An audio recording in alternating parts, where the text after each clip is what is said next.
ये है chapter number 2 macro economics है बच्चे। Basic concepts of macro economics. अब मैक्रो इकोनॉमिक्स के कंसेप्ट्स के अंदर हम इंपॉर्टेंट क्वेश्चन आज जो कर रहे हैं that is difference between factor income and transfer income. Very very very important question, ध्यान से करेंगे। Transfer income and factor income के अंदर डिफरेंस। अब फैक्टर इनकम कौन सी इनकम है? कहते हैं बच्चे जब आपने अपनी कोई सर्विसेज दी, सर्विसेज आपने किसी को रेंडर की, ठीक है, सर्विसेज प्रोवाइड की किसी को, उसके बदले आपको क्या मिला? पैसा मिला। सर्विसेज प्रोवाइड करने के लिए बदले जब आपको पैसा मिल रहा है that is called factor income. ठीक हो गया? देखिए क्या लिखा है, it is income receive by factors of production. तो कौन रिसीव कर रहा है income? Factors of production. Factors of production हम लोग पढ़ चुके हैं, कितने फैक्टर्स ऑफ प्रोडक्शन है? Land, labour, capital and entrepreneur. तो हमने ये फर्स्ट चैप्टर में ऑलरेडी पढ़ चुके हैं, मेरी वीडियो ऑलरेडी अपलोड हुई है, आप उसे चेक कर सकते हो इसके पहले। फॉर रेंडरिंग फैक्टर सर्विसेज, उन्होंने अपनी सर्विसेज प्रोवाइड की इन प्रोडक्शन प्रोसेस, प्रोडक्शन के अंदर उन्होंने अपनी सर्विसेज प्रोवाइड की काम कर कर। सो फैक्टर इनकम कौन सी है? जब आप अपनी सर्विसेज रेंडर करते हो उसके बदले आपको क्या मिल रहा है? पैसा मिल रहा है, इनकम रिसीव हो रही है। लेकिन ट्रांसफर इनकम कौन सी है? ट्रांसफर इनकम वो इनकम है जब आपने कोई काम नहीं किया, विदाउट रेंडरिंग एनी सर्विसेज। तो आपने यहाँ पे क्या है? विदाउट गिविंग एनी सर्विसेज, आपने इन रिटर्न कोई सर्विसेज नहीं दी, आपको फिर भी कोई इनकम रिसीव हो रही है, दैट मीन्स उसको हमने क्या कहा? आपने कोई काम नहीं किया, आपको इनकम रिसीव हो रही है, दैट इज कॉल्ड कौन सी इनकम है? हमारी ट्रांसफर इनकम। अब देखिए यहाँ पे अगर हम आए, नेचर हमने पढ़ा इसका, तो नेचर में क्या आया? कहते हैं जिस टाइम हम फैक्टर इनकम की बात करते हैं, हमारी नेशनल इनकम और डोमेस्टिक इनकम दोनों में इंक्लूड किया जाता है, ठीक है, फैक्टर इनकम, क्योंकि दोनों साइड से आपने काम जा रहा है, एक दूसरी तरफ से पैसा जा रहा है। लेकिन यहाँ पे क्या है? It is neither included in national income में भी इंक्लूड नहीं की जाती और ना ही किसमें? डोमेस्टिक इनकम में इंक्लूड की जाती, तो दोनों में इंक्लूड नहीं की जाती, ठीक है। अब third is it is earning concept. आप यहाँ पे मेहनत करते हो, उसके बदले आपको पैसा मिलता है, तभी इसने क्या कहा? कौन सा कंसेप्ट है? Earning concept. लेकिन यहाँ पे क्या है? It is received concept. आपने सिर्फ कमाई की है, आपने कोई मेहनत नहीं की, कोई काम नहीं किया, it is received concept. Next is recipient. It is received by factors of production, land, labor, capital, enterprise. इन सब ने कुछ एफर्ट्स किए, उसके बदले क्या मिला? Factor incomes milli. एंड यहाँ पे क्या है? It is received by government या हाउस होल्ड। हाउस होल्ड या गवर्नमेंट मिलता है, जैसे स्कॉलरशिप दे दिया सरकार ने, अनएम्प्लॉयमेंट अलाउंस दे दिया सरकार ने, उसके बदले कोई बच्चे ने स्कूल में अच्छा काम किया या अच्छा रिजल्ट आया तो स्कॉलरशिप मिल गया वहां पर। आप यहाँ पे इंडिया में रहते हो, आपके पेरेंट्स बाहर रहते हैं, आपने इंडिया में से पेरेंट्स को अपने पैसे बाहर भेज दिए या उन्होंने भेज दिए, तो वो सारी क्या है? आपने कोई काम नहीं किया बट आपको क्या मिल रहा है? पैसा मिल रहा है, without rendering any services. Clear हो गया? उसके बदले लास्ट आया, एग्जाम्पल्स इसकी क्या है? आपने क्या किया? काम किया था, लैंड, लेबर, एंटरप्राइज, और ये काम किया था कैपिटल, उसके बदले आपको क्या मिला? लैंड के बदले रेंट, लेबर को वेजेस, कैपिटल के बदले इंटरेस्ट, एंड उसके बदले इंटरप्राइज को क्या मिला? प्रॉफिट। लेकिन यहाँ पे क्या है? कुछ स्कॉलरशिप मिल रहा है, आपने कोई काम नहीं किया बट अच्छा कोई पहले किया होगा काम, उसके बदले आपको क्या मिला? स्कॉलरशिप। अब जब आप ऑर्गेनाइजेशन में थे, आपको ऑर्गेनाइजेशन ने ओल्ड एज पेंशन दी, कोई बोनस प्रोवाइड किया दिवाली पे क्योंकि आप ऑर्गेनाइजेशन के साथ जुड़े हुए थे, काम कर रहे थे, अनएम्प्लॉयमेंट अलाउंस कोई उन्होंने प्रोवाइड किया कंपनी ने। तो भी यहाँ पे हमने क्या कहा? ये क्योंकि आपने काम किया उसके बदले पैसा मिलता है बच्चे, इसलिए इसको हम क्या बोलते हैं? कौन सी इनकम है ये? Factor income. एंड इसको हम, ये कौन सी साइड होती है? This is usually bilateral in nature. Bilateral means two sided, ठीक है, क्योंकि दोनों ने, एक ने काम नहीं किया, दोनों ने काम किया, तो it is bilateral in nature. लेकिन यहाँ पे क्या है? रिसीप्ट कंसेप्ट है, एक ही पर्सन पैसा दे रहा है, दूसरा काम नहीं कर रहा, इसलिए one single sided, it is called unilateral. क्या बोला जाता है? यूनिलेटरल।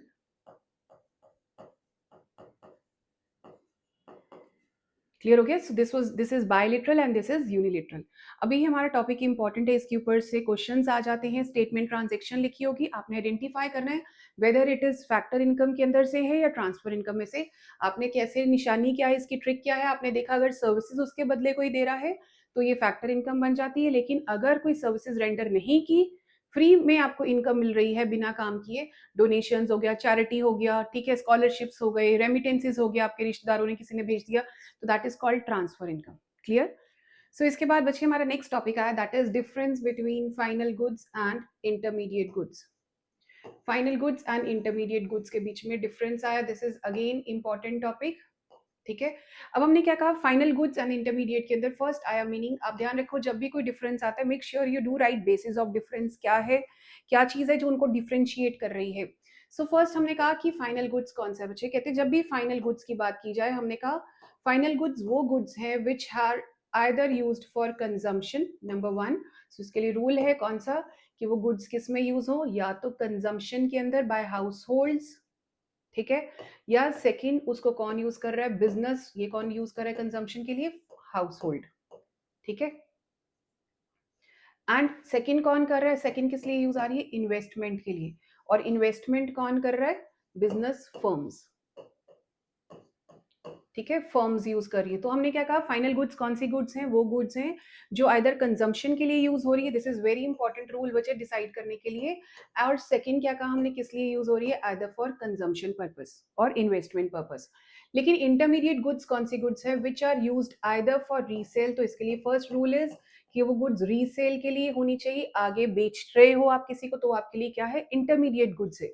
या सेकंड हमने कहा फर्दर प्रोडक्शन, सेम ईयर के अंदर अगर उससे कोई प्रोडक्शन हो रही है तो वो कौन सी गुड हो गई, further production in same year. अगर सेम ईयर के अंदर उस गुड्स के साथ कोई प्रोडक्शन हो रही है तो हमने क्या कहा, वो कौन सी गुड्स हैं, इंटरमीडिएट गुड्स हैं। तो ये दो रूल्स हैं, आपने इसकी ट्रांजेक्शन आएगी, you have to decide whether the good is final good और इंटरमीडिएट।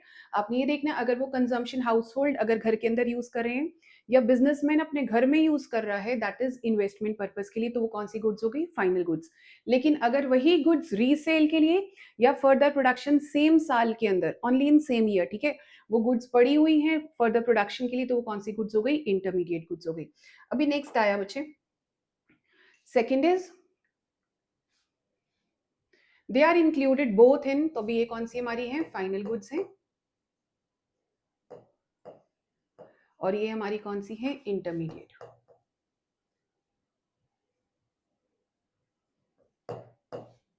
हमने क्या कहा, फाइनल गुड्स क्या है, they are included in both national and domestic income. तो आपकी नेशनल इनकम है या डोमेस्टिक इनकम है, दोनों में ही, क्योंकि गुड्स पूरी प्रोडक्शन बाउंड्री क्रॉस कर चुकी है, गुड्स प्रोड्यूस हो चुके हैं, they are ready to use, they are fit for consumption.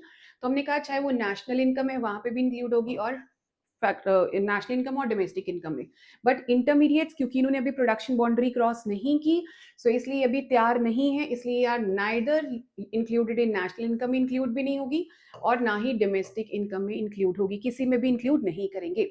Next is value addition, मतलब इसमें अभी क्या वैल्यू ऐड करने वाली है, तो हमने कहा नहीं नहीं, इसके अंदर वैल्यू ऐड करने वाली नहीं है, they are ready to use by the final users, इसमें वैल्यू ऑलरेडी ऐड हो चुकी है, इसको आप उठाओ और यूज करो। सो दैट मीन्स इन गुड्स को no value has to be added to the final goods, they are fit for consumption, आप इसको यूज कर सकते हो। लेकिन इंटरमीडिएट गुड्स हमने कहा they are not ready for use, अभी तैयार नहीं है, इसको अभी मशीन्स के अंदर ये कुछ ना कुछ अभी इसके अंदर काम, पैकिंग या कोई ना कोई काम पेंडिंग है इसके अंदर, so they are yet to be added as intermediate, इसके अंदर वैल्यू अभी भी एडेड करनी है इंटरमीडिएट गुड्स में। Production boundary, they have cross the production boundary, already production boundary cross कर चुके हैं ये वाली गुड्स, बट इन्होंने अभी प्रोडक्शन मशीन्स के अंदर या कुछ ना कुछ काम इनके ऊपर पैकिंग या कुछ भी इनके अंदर पेंडिंग है, फाइनल टच अभी नहीं दिया, अभी फिट फॉर कंजम्पशन नहीं है। अब देखिए नेक्स्ट आया कि milk purchased bye house hold, अभी हमने कहा था कि कंजम्पशन और इन्वेस्टमेंट के लिए अगर घर में दूध लिया जाता है, मार्केट से आता है, तो वो क्या fit for consumption, that means हमने क्या कहा कि मिल्क प्रोड्यूस जितना भी परचेज हो रहा है वो क्या है, हमारा फाइनल गुड्स है। Car purchase as an investment, business firm किसी ने इन्वेस्ट किया पैसा, अपने कार ली परचेज किया, सो वो क्या हो गया, कार परचेज हुई, तो दैट इज एज इन्वेस्टमेंट, हमने क्या कह दिया इसे, फाइनल गुड्स। लेकिन वही मिल्क अगर डेयरी शॉप वाला आगे रीसेल के लिए रख रहा है, बेकरीज को देना है या घरों में सप्लाई करना है, वो क्या है, उसने रीसेल के लिए रखा है, तो रीसेल के लिए हमने रूल क्या रखा था कि रीसेल होगा तो वो कौन सी गुड्स है, intermediate goods.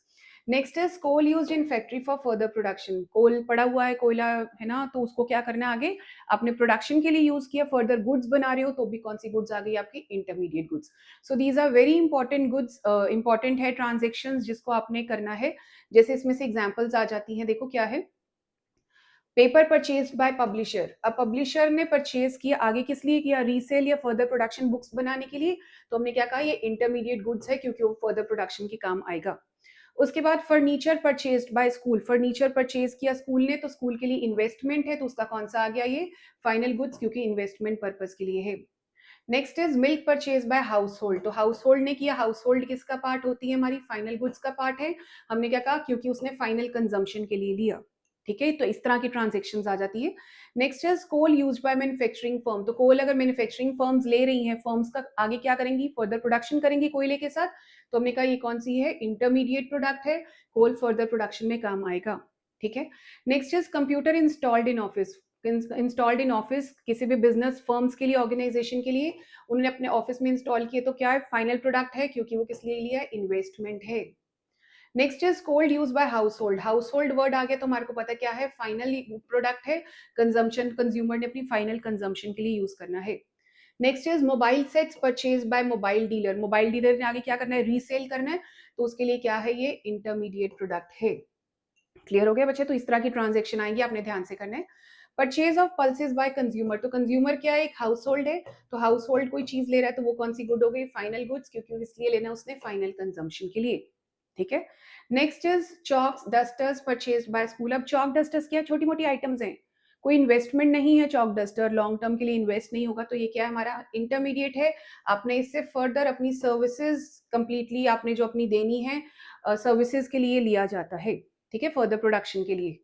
Next is fertilisers used by farmers. तो भी फार्मर्स ने यूज करना है फर्टिलाइजर, जो से आगे फर्दर प्रोडक्शन करेंगे फर्टिलाइजर से, उसके लिए क्या है, इंटरमीडिएट गुड्स है, जिसके साथ वो फर्दर प्रोडक्शन में हेल्प करेगा। क्लियर। सो अपने रूल्स याद रखने हैं उसके, क्वेश्चन इजी हो जाएगा। Printer purchase by lawyer. Lawyer क्या फर्म है, फर्म के लिए उसकी इन्वेस्टमेंट है, तो उसने क्या किया, उसका फाइनल प्रोडक्ट है, क्योंकि उसके लिए क्या है, ये इन्वेस्टमेंट है। So this is very important question, इसको थोड़ा सा हम ध्यान से करेंगे for final exams as well as for हमारे स्कूल के एग्जाम्स होते हैं, किसी भी एग्जाम्स के लिए दिस इज फाइनल थिंग, कि जिसको हमारे को क्वेश्चन आ जाता है, identify which of the transaction is final good और इंटरमीडिएट गुड। सिर्फ आपने रूल क्या याद रखना है बच्चे, आपने रूल याद रखना है, अगर कोई गुड कंजम्पशन के लिए इस्तेमाल की गई या इन्वेस्टमेंट के लिए इस्तेमाल की गई, वो कौन सी है, फाइनल गुड्स हैं। लेकिन अगर वही गुड्स रीसेल के लिए, फर्दर प्रोडक्शन के लिए यूज की जा रही है, वो कौन सी गुड्स हैं, intermediate goods. Hope I am clear till now. बच्चे नेक्स्ट टॉपिक इसके बाद जो आता है which is related to final good और इंटरमीडिएट गुड, हमने अभी पढ़ा। अब कैसे पता चलेगा एक गुड इंटरमीडिएट गुड है या फाइनल गुड है, this is very important question for 3 marks के लिए।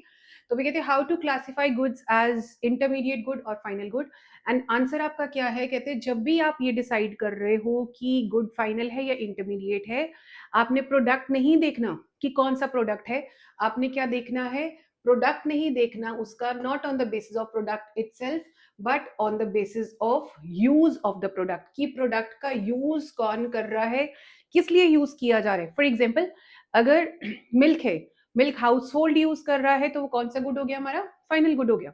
लेकिन वही मिल्क एक डेयरी वाला आगे रीसेल के लिए कर रहा है, तो वो कौन सा गुड हो गया, मिल्क हो गया, इंटरमीडिएट गुड्स हो गया, ठीक है। ऐसे वही आगे बेकरी वाला मिल्क यूज कर रहा है, वो कौन सा हो गया, इंटरमीडिएट गुड्स हो गए। सो हमने यहाँ पे क्या कहा कि हम किस पे डिसाइड करेगा, कमोडिटी कैन बी इंटरमीडिएट और final depending about it's nature of use, कि किस तरह का यूसेज है उसका। देखिए घर पे शुगर यूज होती है, ठीक है, तो वो क्या है, अगर शुगर हमने कहा कंज्यूमर यूज कर रहा है, ठीक है, घर पे यूज हो रहा है, हाउस होल्ड यूज कर रहा है, वो क्या बन जाएगा, उसका फाइनल गुड बन जाएगा। लेकिन वही शुगर इंटरमीडिएट गुड है अगर वो कौन यूज कर रहा है, एक स्वीट शॉप वाला मिठाई बनाने के लिए यूज कर रहा है, वो कौन सा हो गया, इंटरमीडिएट गुड हो गया। ऐसे ही हमने मिल्क की एग्जाम्पल ली, मिल्क इंटरमीडिएट गुड्स है अगर वो डेयरी शॉप वाला यूज कर रहा है, लेकिन अगर वो फाइनल गुड कब होगा, अगर उसी को हाउस होल्ड यूज कर रहे हैं तो। क्लियर बच्चे। सो हमने क्या कहा, इसके अंदर मेन क्या हमने ध्यान रखना है कि उसका एंड यूजर कौन है, अल्टीमेटली क्या गया कि उसका एंड यूजर कौन है। एंड यूजर अगर कंज्यूमर है, हाउस होल्ड है, तो हमने उसको क्या माना, दैट इज फाइनल गुड। अगर उसका एंड यूजर एक रीसेलर है या जो बंदा आगे फर्दर प्रोडक्शन के लिए कर रहा है, वो कौन सी गुड हो गई, इंटरमीडिएट गुड हो गई। नाउ नेक्स्ट आया, national income includes only final goods, again important है। अब कहते हैं हमने कहा नेशनल इनकम, जब इकोनॉमी कंट्री की एक नेशनल इनकम देखी जाती है, तो इंटरमीडिएट गुड्स को ऐड करते हो या फाइनल गुड्स को, तो हमारा आंसर इज कि हम नेशनल इनकम जिस टाइम कैलकुलेट करते हैं वो सिर्फ फाइनल गुड्स को ही लेता है। क्योंकि अगर इंटरमीडिएट गुड्स को आप बार बार से प्रोडक्शन साइकिल के अंदर जितनी बारी घूम रही है, वैल्यू एडिशन हो रही है, अगर आप उसको ऑलरेडी वो एक बारी काउंट हुई हुई है as intermediate goods, are not included as they're already included in the final goods के अंदर उसकी वैल्यू इंक्लूड हुई हुई है, अगर आप उसको दोबारा इंक्लूड करोगे एज रॉ मटेरियल भी या इंटरमीडिएट गुड्स की तरह, तो उसकी कौन सी प्रॉब्लम आ जाएगी? It will lead to the problem of double counting. ठीक है, डबल काउंटिंग मीन्स दोबारा दोबारा काउंटिंग की प्रॉब्लम आ जाएगी। सो अभी हमने यहाँ पे कहा आउट ऑफ व्हीट और and floor, only floor, that means जो आटा गूंदा गया है, आटा बन गया है, दैट मीन्स वो फाइनल गुड है, उसी को इंक्लूड करोगे नेशनल इनकम के अंदर। वैल्यू ऑफ व्हीट जो आप एक फ्लोर मिल वाले ने उसको मिलिंग की, वो सब चीजें आप उसकी वैल्यू ऐड नहीं करोगे, वो इंटरमीडिएट गुड्स हैं। और अगर करते हो तो हमारी कौन सी प्रॉब्लम अराइज हो सकती है? डबल काउंटिंग की। क्लियर? उसके बाद आया next is goods used up in the same year are intermediate. ये हम ऑलरेडी पढ़ चुके हैं कि गुड्स अगर सेम साल के अंदर इस्तेमाल हो रही है, वो कौन सी गुड्स है? In the same year they are treated as, देखो क्या लिखा है, it should be always reminded that intermediate goods are used up in the same year if they remain for more than 1 year they will be treated as final goods. आपका कोई माल पड़ा था, आप लेकर आए 2025 में, लेकर आए 2025 में, अगर कंजम्पशन हो जाती है उस सेम ईयर के अंदर, देन इट इज फाइन, वो कौन सी गुड्स हो गई? इंटरमीडिएट। लेकिन अगर वो स्टॉक अगले साल, आपने यहाँ पे क्लोजिंग स्टॉक आपका कुछ बचा रह गया, अगले साल फिर उसको आप ओपनिंग स्टॉक दिखा रहे हो, वो आपकी एक तरह की इन्वेस्टमेंट बन गई, and that will be treated as your final goods. Clear? हम एक एग्जाम्पल पढ़ते हैं।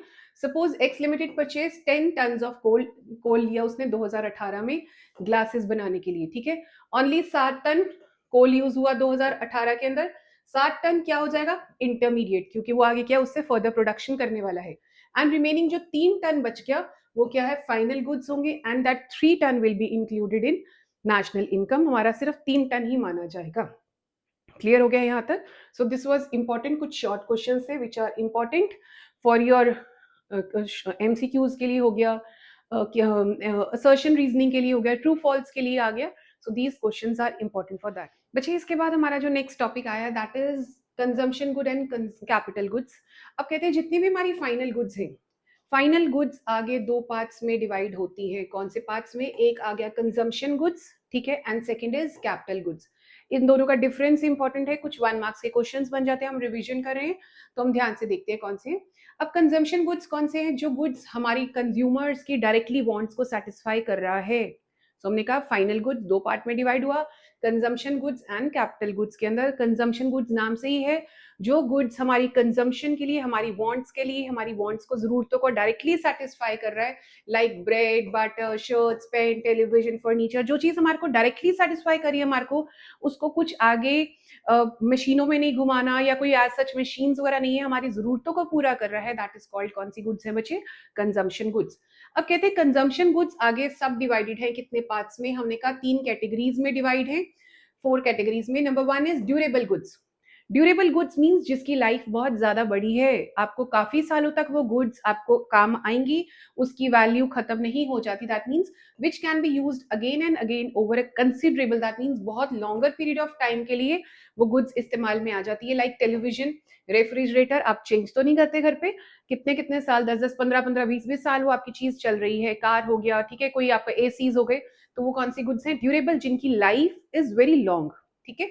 नेक्स्ट आया semi durable goods. Semi durable goods means इनकी लाइफ अच्छी खासी है, बट ड्यूरेबल गुड्स से थोड़ी कम है। दैट मीन्स क्या लिखा है? Can be used for a limited period of time are called semi durable goods. Like आप देखिए, इनका लाइफ स्पैन अराउंड 1 ईयर तक है। लाइक घर के अंदर कपड़े हैं, क्रॉकरी है, शूज है, वो कौन सी चीज होगी? फर्नीचर हो गया। तो दैट मीन्स 1 ईयर और मोर देन थोड़ा सा स्लाइटली 1 ईयर हम लोग मान सकते हैं, जिनकी life semi durable, that means बहुत ज्यादा लाइफ नहीं है। Third is non durable goods. Non durable goods means they are, बहुत जल्दी आपने जैसे ही कंजम्पशन की वो गुड्स खत्म हो गई, ठीक है, उसको यूसेज के साथ ही, so single act of consumption के साथ ही वो चीज आपकी यूज हो गई, खत्म हो गई। Clear? So it cannot be use for more than once. एक बार अगर आपने उसके जो कंटेंट्स है, उस बॉक्स के, उस डब्बे के या उस ट्यूब के कंटेंट्स खत्म हुए, आपकी चीज वो क्या हो गई? खत्म होगी। They are called non durable. आप उसको मल्टीपल यूजेस उसके बाद ज्यादा दोबारा नहीं यूज कर सकते। Like milk, bread, food grains, paper, तो ये क्या है? सिंगल एक्ट ऑफ कंजम्पशन के साथ ये क्या हो गया? खत्म हो गया। लाइक सिलेंडर भी हो गया, ठीक है, गैस सिलेंडर हम लोग जो एलपीजी यूज करते हैं, सो ये कौन सी होगी? They are non durable goods. And last is services. अभी तीनों क्या थी? गुड्स थी, which can be touch, which can be seen, ठीक है, जिसको आप देख सकते हो, फील कर सकते हो, टच कर सकते हो। बट नाउ इज, वो क्या थी? टेंजिबल थी। अभी क्या है? सर्विसेज। सर्विसेज बच्चे क्या है, they are non material goods, that means goods हैं बट नॉन मटेरियल, हम इसको क्या कहेंगे, they are intangible activities, that means you can only feel. For example services of teacher, doctor, banks, इनकी आप सर्विसेज गुड और बैड सर्विसेज कह सकते हो, but you cannot feel touch it या यू कैनॉट सी इट। आप सिर्फ अच्छी सर्विसेज या बुरी सर्विसेज में आप काउंट कर सकते हो। क्लियर हो गया यहाँ पे। उसके बाद second category I, that is capital goods. अब कैपिटल गुड्स कौन सी होती हैं? कैपिटल गुड्स वो गुड्स हैं जो कि फाइनल गुड्स हैं, बट उसको कौन यूज कर रहा है? बिजनेस फर्म्स यूज कर रही हैं प्रोडक्शन के लिए। जैसे हो गया आपकी मशीनरी होगी, प्लांट एंड मशीनरी होगी, इक्विपमेंट्स होगी। अब बिजनेस फर्म्स क्या करती है, इन सारी गुड्स को जौन सी है मशीन्स वगैरह हैं, इनको इस्तेमाल करके आगे हमारे को गुड्स बनाकर देती हैं, so that they help in the production of the final goods. Clear हो गया। अब देखो कुछ इंपॉर्टेंट पॉइंट्स हैं, अब इसके अंदर से ये इंपॉर्टेंट पॉइंट्स हैं इनके जौन से स्टार्ट होने वाले हैं।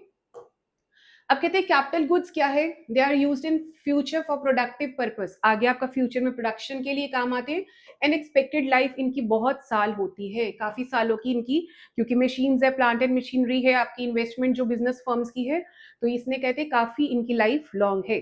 Next is they do not lose their identity in the production process. Automatically अगर एक स्विंग मशीन है, या हमने कहा फ्लोर मिल की, जहाँ पे आटा गूंदा मतलब चक्की में आटा मिल मिलिंग की माइलिंग की जा रही है ना, तो वहां पे क्या है, उन मशीन्स की तो अपनी वैल्यू नहीं, वो प्रोडक्शन करते करते अपनी वैल्यू तो लॉस नहीं हो जाती ना, तो उनकी वैल्यू तो एग्जिस्ट रहती है। सो हमने यहाँ पे क्या कहा, दे do not lose their identity, उन अपनी मशीनों की आइडेंटिटी लूज नहीं हो जाती। दे do not gate merge in the process of production. तो जो बर्नर्स हैं, या हमने बोला बॉयलर्स हैं, इतनी बड़ी बड़ी मशीन्स लगी हुई है, वो प्रोडक्शन प्रोसेस में खुद खत्म नहीं हो जाते। But yes they need repairs, आपको कुछ टाइम के लिए रिपेयर्स या रिप्लेसमेंट चाहिए, आप कुछ सालों के बाद उन मशीनरीज को रिप्लेस करते हो, कुछ रिपेयर्स तोड़भान करके, क्योंकि उसकी वैल्यू क्या हो रही है, डेप्रिशिएट हो रही है। डेप्रिशिएट क्या होता है, लॉस हो रहा है वैल्यू के अंदर due to wear and tear, आप यूसेज कर रहे हो, उस चीज की वैल्यू धीरे धीरे खत्म हो रही है, उस चक्कर में वो क्या होती है, डेप्रिशिएट होती है। Next is they have drive demand. Drive demand means उनकी डिमांड किसी और के कारण आई। किसके कारण आई?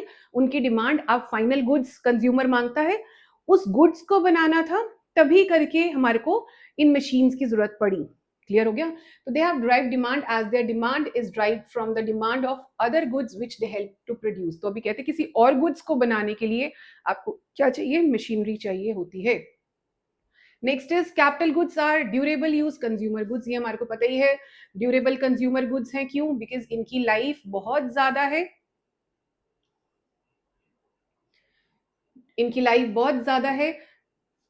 Goods for household, when a goods say refrigerator is used by producer, say confectionery shop, then it is called capital goods। अब कहते हैं वही गुड्स मैं अगर घर पे रेफ्रिजरेटर यूज कर रही हूँ, वो कौन सा गुड हो गया, फाइनल गुड, कंजम्पशन गुड्स के अंदर आ गया।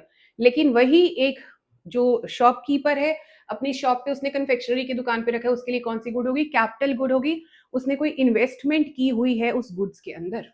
ठीक हो गया। However, the same good refrigerator is durable use goods, consumer goods for the household. So if the end user, so end user आपने ध्यान रखना है, end user अगर producer है, it is called capital good। Clear हो गया ना। तो वही अल्टीमेटली क्या निकाला, मैटर क्या करता है कि उसको इस्तेमाल कौन कर रहा है, उसका एंड यूजर उन गुड्स का कौन है। अगर एंड यूजर एक प्रोड्यूसर है, उसको कौन से बोलेंगे हम, कैपिटल गुड्स। एंड अगर एंड यूजर एक हाउस होल्ड है, उसको हम क्या बोलेंगे, consumption goods. As simple as that. Clear हो गया। नाउ नेक्स्ट क्वेश्चन आया, वेरी इंपॉर्टेंट, अगेन 3 मार्क्स के लिए। All producer goods are not capital goods. अब कहते हैं कि प्रोड्यूसर भैया यूज तो करते हैं मशीनरी, है ना, ये सब चीजें, प्लांट एंड मशीनरी, है ना, ये सब चीजें यूज करते हैं, लेकिन कहते हैं हर गुड्स जो सी वो यूज करते हैं वो कैपिटल गुड्स नहीं होती। अब कैपिटल गुड्स का एक रूल हमने पढ़ा, क्या रूल था, कि वो सेवरल ईयर्स उसकी लाइफ है, पढ़ा हमने। बट कहते हैं जरूरी नहीं है जो प्रोड्यूसर इस्तेमाल कर रहा है हर गुड की लाइफ बहुत ज्यादा बड़ी हो, वो बहुत सालों तक या उसके अंदर बहुत भारी भरकम इन्वेस्टमेंट हो, ऐसा जरूरी नहीं है। देखें कैसे। अब कहते हैं प्रोड्यूसर गुड्स वो गुड्स हैं जो प्रोडक्शन में यूज होती हैं। गुड्स, एक गुड्स से हम प्रोडक्शन कर सकते हैं प्रोड्यूसर गुड्स से। आगे all goods used by producer, that is all producer goods are not capital goods. लेकिन प्रोड्यूसर जो चीज इस्तेमाल करता है उन सारी गुड्स जरूरी नहीं वो सिर्फ कैपिटल गुड्स ही हो। क्यों? अब कहते हैं प्रोड्यूसर गुड्स कहते हैं दो पार्ट्स में डिवाइड है. Number one is single use producer good and number two is capital goods. Single use consumer goods कौन सी होगी? Raw material. आप देखते हो कोयला, ठीक है, वुड हो गया, ठीक है, ऑयलिंग करने के लिए उनको जो चाहिए वो सब चीजें क्या है, रफ क्लोथ हो गया, वो सब उनके क्या है, सिंगल यूज प्रोड्यूसर गुड्स है प्रोड्यूसर भैया ही यूज करते हैं, but yes it does not have several years of life. वो ड्यूरेबल गुड्स नहीं है बच्चे, उसकी लाइफ है अभी इस्तेमाल किया और वो चीज खत्म हो गई. बट येस उनकी मशीन्स को ग्रीस करने के लिए ऑयल चाहिए है, कोयला चाहिए है, वुड चाहिए है. सो वो उनके लिए क्या है, सिंगल यूज प्रोड्यूसर गुड है, प्रोड्यूसर की ही, बट उसको हम कैपिटल गुड नहीं मान सकते क्योंकि उसकी लाइफ बहुत छोटी है. ये नट बोल्ट्स जितने भी आप देखते हो वो चेयर्स को लग गए या टेबल चेयर्स, इन सब चीजों को लग रहे हैं, इनकी लाइफ एक बार ही लग गया तो लग गया, ठीक है ना. दे आर वेरी मतलब हैविंग नॉन ड्यूरेबल गुड्स, हम जिसको हम बोलते हैं वो नॉन ड्यूरेबल गुड्स है हमारे लिए, ठीक है. So it includes raw material like coal, wood. They are not capital goods as they can not be repetitively used in the production process, क्योंकि आप उसको बार बार प्रोडक्शन में नहीं यूज कर सकते. आपने एक बार यूज कर दिया और वो खत्म हो गई, वो single use consumer goods, capital goods, producer goods है, ठीक है, single use producer goods. Next आया कैपिटल गुड्स, कौन सी है? It includes fixed assets like plant and machinery which can be repetitively used in the production process. So कहीं machinery and fixtures, machinery है ना, ये सब चीजें हैं जितनी भी, उनको आप क्या करते हो, बार बार फिक्स्ड एसेट्स को यूज करते हो and that's why they are called capital goods. तो इसलिए हमने क्या कहा, जो प्रोड्यूसर भैया यूज करते हैं सारी गुड्स कैपिटल गुड्स नहीं है. कुछ गुड्स कौन सी यूज है, गुड्स हैं सिंगल यूज प्रोड्यूसर गुड्स, एक बार यूज किया एंड उसके बाद उसकी लाइफ खत्म. क्लियर हो गया? उसके बाद आया, सो ये इंपॉर्टेंट है. So all capital goods are, यहाँ लाइन इंपॉर्टेंट है जो क्वेश्चन के अंदर भी आ जाती है बच्चे. ऑल कैपिटल गुड्स जौन सी है, मतलब मशीनरी वगैरह है, कैपिटल गुड्स तो प्रोड्यूसर गुड्स हैं. so, मतलब क्या हुआ, capital goods are producer goods, ठीक है, लेकिन प्रोड्यूसर गुड्स खाली है, they are not all capital goods. इनमें क्या हो जाता है, प्रोड्यूसर गुड्स में क्या आता है, capital goods plus single use goods also. Clear हो गया? डन. नेक्स्ट आया how to classify whether goods are consumption goods और कैपिटल गुड्स. तो हमने यहाँ पे बहुत बारी पढ़ चुके हैं. डिमार्केशन की लाइन क्या है कि ultimately depends upon the ultimate use of the goods. तो काइंड ऑफ गुड्स कोई भी आ जाए. क्लियर हो गया? सो गुड्स का आपका आंसर क्या है कि वो गुड्स का एंड यूज किस तरह किया जा रहा है, उसको इस्तेमाल किस तरह किया जा रहा है गुड्स को. देखो क्या लिखा है. For example a machine purchase by house hold, swing machine है, मैं अपने घर पे ले आई, मेरे लिए कौन सी गुड्स हो गई, वो कंज्यूमर गुड हो गई. बट स्विंग मशीन बुटीक वाला अगर यूज कर रहा है, बुटीक पे यूज हो रही है, तो वो कौन सी गुड्स हो गई बच्चे, कैपिटल गुड्स हो गई, वो प्रोड्यूसर गुड होगी. तो देखिए क्या लिखा है, whereas it is purchase, if it is purchase by firm for the use in the business then it is called a capital good. Clear हो गया? डन. अब मैं घर पे कार लेकर आ रही हूँ, दैट कार इज माई कौन सी गुड्स हो गई, फाइनल कंज्यूमर गुड. लेकिन वही जौन सी कार है अगर कोई ओला वाले या उबर वाले लेकर आ रहे हैं, उनके लिए वो कौन सी हो गई, फाइनल कैपिटल गुड्स, क्योंकि उनके आगे प्रोडक्शन के अंदर उन मशीनरी, वो मशीनरी क्या है, वो मशीनरी उनकी इन्वेस्टमेंट बन चुकी है जिससे आगे उन्होंने काम करना है. क्लियर हो गया? अब आगे आया, if machinery is brought in the firm for resale. लेकिन हाँ, अगर ये रीसेल गुड्स है तो ये कौन सी ट्रीट की जाएगी, हमने पढ़ाई था, रीसेल के लिए या फर्दर प्रोडक्शन के लिए. अगर कोई भी यूज की जाती है फर्दर प्रोडक्शन के लिए या रीसेल के लिए की जाती है तो वो कौन सी गुड्स हो गई बच्चे, इंटरमीडिएट गुड्स. क्लियर होगी? वो फाइनल गुड्स नहीं मानी जाएंगी, जो भी आइदर रीसेल के लिए आ जाए या फर्दर प्रोडक्शन के लिए आ जाए. क्लियर हो गया? उसके बाद नेक्स्ट हमारा टॉपिक आया, that is difference between consumption goods and capital goods. Chapter थोड़ा सा रह गया, खत्म होने वाले, देख रहे हैं हम. अब कहते हैं कंजम्पशन गुड्स कौन सी हैं. Consumption goods directly satisfy human wants. हमारी इनकी डिमांड क्या है, डायरेक्ट डिमांड है. हमारे को जो चीज चाहिए है, ब्रेड बटर कॉफी मिल्क, सब चीजें क्या है, डायरेक्टली हमारी जरूरतों को पूरा करती हैं. लेकिन जो कैपिटल गुड्स है बच्चे, कैपिटल गुड्स कहते हैं इनडायरेक्टली हमारी जरूरतों को पूरा कर रही हैं. उनके कारण कैपिटल गुड्स होती हैं, तभी हमारी कंज्यूमर गुड्स बन पाती हैं. वो मशीन है अवेलेबल, जैसे फॉर एग्जांपल आप देखिए प्रिंटिंग मशीन अवेलेबल है, तभी हमारी बुक्स प्रिंट हो रही हैं. क्लियर हो गया? तो मशीन्स हमारी जौन सी है इनडायरेक्टली हमारी जरूरतों को पूरा करने के लिए होती है, इसलिए इसकी डिमांड कौन सी है? Drive demand. So this is very important, drive demand का क्वेश्चन बन जाता है कि किस गुड्स की ड्राइव डिमांड होती है। तो हमने क्या कहा, कौन सी गुड्स की? कैपिटल गुड्स की ड्राइव्ड है, और इसकी कौन सी है? डायरेक्ट डिमांड है। क्लियर? उसके बाद आया production capacity. They do not promote production capacity. इनके साथ कंजम्पशन गुड्स के साथ इनकी हमारी कोई प्रोडक्शन कैपेसिटी नहीं बढ़ रही, दे आर टू हमारी कंजम्पशन के लिए हम लोग यूज कर सकते हैं किसी टाइम पर भी, लेकिन yes they helps in raising the production capacity. Machines अच्छी होंगी, टेक्नोलॉजी अच्छी होगी, आपकी गुड्स की, आपकी जौन सी प्रोडक्शन है उसकी कैपेसिटी ऑर्गेनाइजेशन में इंक्रीज हो जाएगी।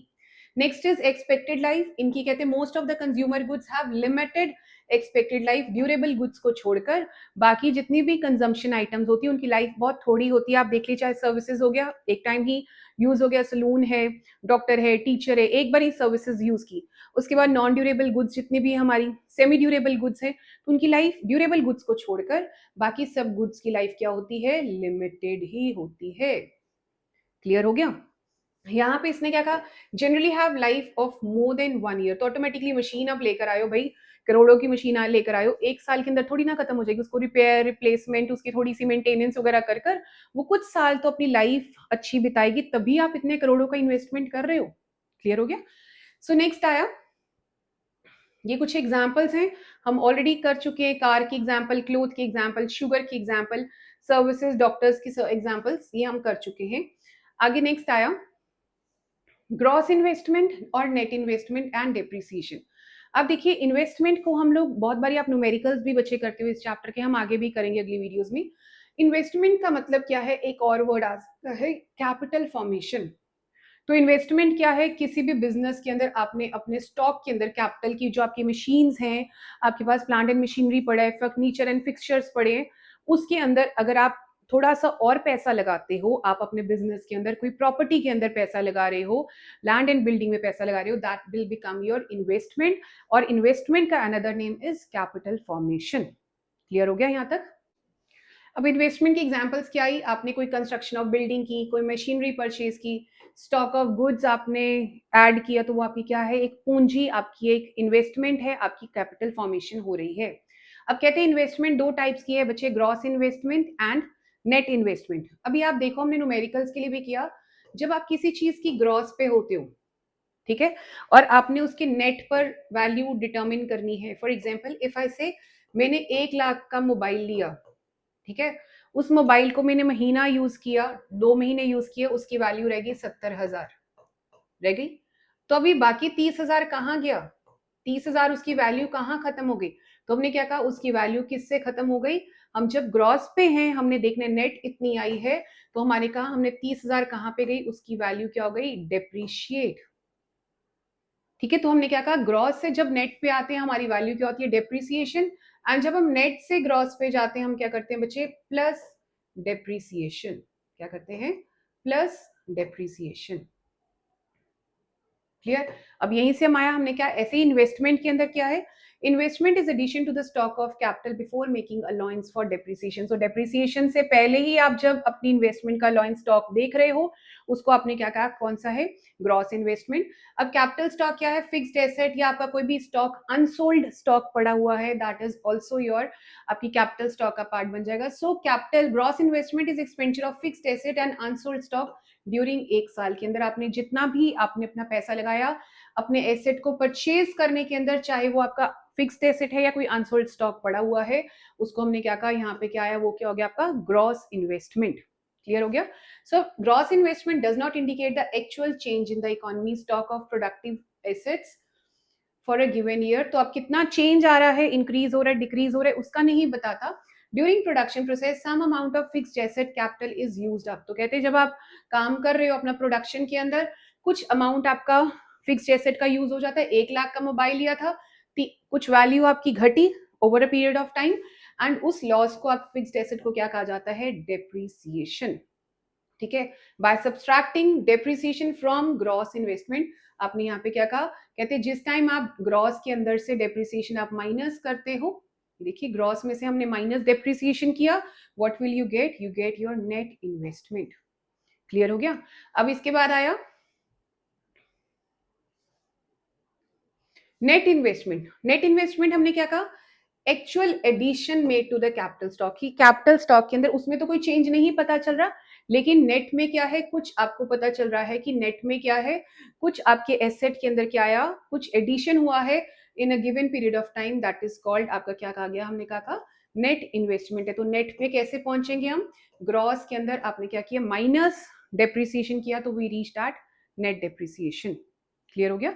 उसके बाद आया आगे, नेक्स्ट टॉपिक हमारा स्टार्ट हो रहा है, दैट इज डेप्रिसिएशन। डेप्रिसिएशन का अनदर नेम इज बच्चे कंजम्पशन ऑफ फिक्स्ड कैपिटल। क्या नाम है, कंजम्पशन ऑफ फिक्स्ड कैपिटल, या उसको क्या कह सकते हैं, करंट रिप्लेसमेंट कॉस्ट, या आपको न्यूमेरिकल के अंदर बहुत बारी रिपीट होता है replacement cost of fixed capital, या कैपिटल कंजम्पशन लॉइंस। तो ये चारों नाम किसके हैं, डेप्रिसिएशन के अनदर नेम है। अब डेप्रिसिएशन का मतलब क्या है, आप लोग ऑलरेडी +1 अकाउंट्स में भी पढ़ चुके हो डेप्रिसिएशन क्या है, बट कई ह्यूमैनिटीज वाले बच्चे जॉन से कॉमर्स के नहीं हैं, उन्होंने नहीं शायद पता होगा, तो उनके लिए आप ध्यान से समझिए सारे। डेप्रिसिएशन क्या है, fall in the value of fixed asset. जब आपको कोई एसेट को आप इस्तेमाल करी जा रहे हो, उसकी वैल्यू क्या हो जाती है, कम हो जाती है, due to normal wear and tear, उसकी with the passage of time उसकी लाइफ कम हो रही है, और एक्सपेक्टेड ऑब्सोलेंस। एक्सपेक्टेड ऑब्सोलेंस का मतलब क्या है, टेक्नोलॉजी में कोई चेंज आया या डिमांड में कोई चेंज आया, तो उसके कारण आपने एक्सपेक्ट किया हुआ था कि ऑब्सोलेंस क्या होता है, आउटडेटेड।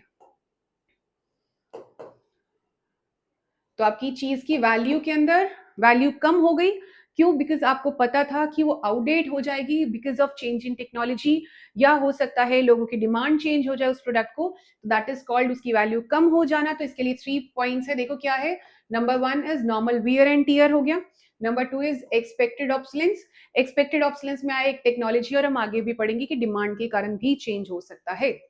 अब कहते हैं यहाँ पे देखिए, ध्यान रखिए, अब डेप्रिसिएशन का हमने अनदर नेम कर लिया करंट रिप्लेसमेंट कॉस्ट, जहां पे आपको याद कैसे रखना है, एक कंजम्पशन ऑफ फिक्स्ड कैपिटल, ठीक है, कैपिटल कंजम्पशन, दो वर्ड्स आएंगे, रिप्लेसमेंट कंजम्पशन। अगर ये लिखा है आपको न्यूमेरिकल्स के अंदर भी, तो आपको आइडेंटिफाई कर लेना है दैट दिस इज डेप्रिसिएशन की वैल्यू दी है। अब देखिए, आप अकाउंट्स करते हैं, अकाउंट्स में आप हमेशा डेप्रिसिएशन के लिए reserve fund provision, reserve fund create करते हैं, या प्रोविजन फॉर डेप्रिसिएशन। आप जब P&L अकाउंट बनाते हो, प्रॉफिट एंड लॉस अकाउंट बनाते हो, आप हमेशा यहाँ पे टू डेप्रिसिएशन लिखते हो।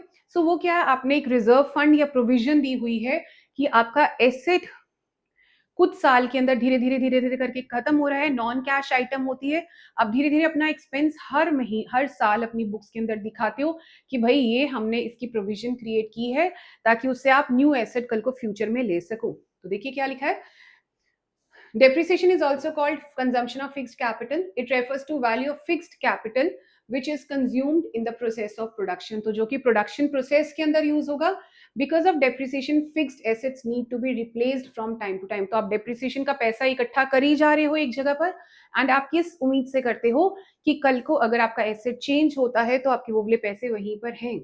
क्लियर हो गया। अब replacement of fixed assets require fund. तो अभी कहते हैं जब भी आपने एसेट रिप्लेस करना होगा, आपको पैसा चाहिए, सो इसकी आप कहते हैं एनुअल बेसिस पे आप क्या करते हो, उसके लिए फंड्स इकट्ठा, उसकी प्रोविजन जो आप बनाकर रख रहे हो, that is called provision for depreciation और डेप्रिसिएशन रिजर्व फंड। क्लियर हो गया ये बात। उसके बाद हम नेक्स्ट करें तो आया, आप क्या कहते हैं कि डेप्रिसिएशन क्यों हो रही है हमारी गुड्स की, एसेट्स की। तो कहते हैं इसके पीछे 3 रीजन है। Number 1 is normal wear and tear, that means आप उस मशीन को कंटिन्यूसली यूज कर रहे हो, तो उसकी क्या है, प्रोडक्टिव कैपेसिटी कम हो जाती है, इसकी वैल्यू कम हो रही है। Second is passage of time. With the passage of time मतलब जैसे जैसे टाइम बीतता गया, उस प्रोडक्ट की वैल्यू क्या हो रही है, उस प्रोडक्ट को वैल्यू कम हो जा रही है, वो प्रोडक्ट इतना या एसेट आपका इतना यूज में नहीं बेटर वे में आ पा रहा। So natural factors like rain, wind also contribute to fall in the value. तो कई बार क्या होता है, चीजों की वैल्यू, आपकी चीज पड़ी है धीरे धीरे मॉइस्चर के कारण या कि ह्यूमिडिटी बहुत ज्यादा है, उसके कारण आपका फिक्स्ड एसेट भी कई बार डिप्लीट हो रहा है। नेक्स्ट इज डेप्रिसिएशन का थर्ड रीजन क्या है, एक्सपेक्टेड ऑब्सोलेंस। ऑब्सोलेंस का भी मैंने मतलब बताया, क्या होता है कि आउटडेट होना। तो एक्सपेक्टेड था कि आपका एसेट क्या हो जाए, आउटडेट हो जाए। एक्सपेक्टेड क्यों था, क्यों वैल्यू उसकी चेंज हो जाए, because of either change in technology. आपको पता है कि टेक्नोलॉजी कभी भी रात ही रात में टेक्नोलॉजी चेंज हो जाती है ना। आप मोबाइल देखो, मोबाइल्स के कितने मॉडल्स आ रहे हैं, ठीक है, गाड़ी आ रही है, हर दूसरे दिन नई गाड़ी निकल कर आ रही है। सो वहां पे हमने क्या कहा, आइदर टेक्नोलॉजी चेंज हो रही है, और number 2 is change in demand. So expected obsolescence is very important कि एक्सपेक्टेड ऑब्सोलेंस के पीछे कारण क्या है बच्चे? एक तो चेंज इन टेक्नोलॉजी, दूसरा चेंज इन डिमांड। क्लियर हो गया ये बात? उसके बाद देखिए क्या आया। अब कहते हैं एक्सपेक्टेड और अनएक्सपेक्टेड ऑब्सोलेंस। अब एक बारी तो आपने सोचा है कि एक्सपेक्टेड है कि यार पता ही है टेक्नोलॉजी अगर चेंज हो गई या डिमांड चेंज हो गई तो आपका प्रोडक्ट क्या होने वाला है? आउटडेट होने वाला है। ये तो बात पता ही है। सो इसको हमने क्या बोला यहाँ पे? एक्सपेक्टेड कब होगी? जब चेंज इन टेक्नोलॉजी होगी या चेंज इन डिमांड होगा, उसको हम क्या कहते हैं? Expected obsolescence. ठीक है। और उसके लिए हम क्या बना कर रखते हैं? हर साल अपनी बुक्स ऑफ अकाउंट्स में हम प्रोविजन फॉर डेप्रिसिएशन या अपनी बैलेंस शीट में हम डेप्रिसिएशन रिजर्व फंड क्रिएट करके रखते हैं। बट अनएक्सपेक्टेड क्या है? ये एक्सपेक्टेड वाली है and this is unexpected. Unexpected obsolescence कौन सी है बच्चे? आपने जो सोचा नहीं था बट चीज आपकी आउटडेट या खत्म हो गई चीज, आपकी चीज आपने एक्सपेक्ट नहीं किया था। और एक्सपेक्टेशंस किसके कारण नहीं थी आपकी? आपको नहीं पता कौन सी नेचुरल क्लेमिटीज किस टाइम पे आ जाएंगी। नेचुरल क्लेमिटीज के कारण या कोई पेंडेमिक आ गया, आपकी चीज की वैल्यू ही खत्म हो गई। सो हमने क्या कहा? अर्थक्वेक, फ्लड्स, थ्रेफ्ट हो गया, एक्सीडेंट्स हो गया। तो किसी भी चीज की वैल्यू जब unexpectedly because of natural calamity जो आपको नहीं पता कि कहाँ से कब अराइज हो जाएगी, कोई वॉर्स हो गई, कोई पेंडेमिक कोविड जैसे आ गया, उसकी बात होगी। सो हमने उसको क्या कहा? अनएक्सपेक्टेड क्या बोलते हैं? ऑब्सोलेंस और आउटडेटेड हो गई। एंड इसके लिए आप क्या रखते हो? इसको बोला जाता है अनएक्सपेक्टेड की जब होता भी है, लॉस होता है, उसको बोला जाता है कैपिटल लॉस। दैट मीन्स आपका कैपिटल एसेट के अंदर लॉस आ गया है। That capital asset is no longer fit for usage in the business. Clear हो गया? सो हमने यहाँ पे पढ़ा एक्सपेक्टेड के लिए आप क्या करते हो? अपने प्रोविजन फॉर डेप्रिसिएशन क्रिएट करते हो। उसके लिए आप क्या करा के रखते हो? अपनी प्रोविजन का अकाउंट खोल के रखते हो। लेकिन जब अनएक्सपेक्टेड होती है उसको हम कैपिटल लॉस कहते हैं और हम आगे पढ़ेंगे।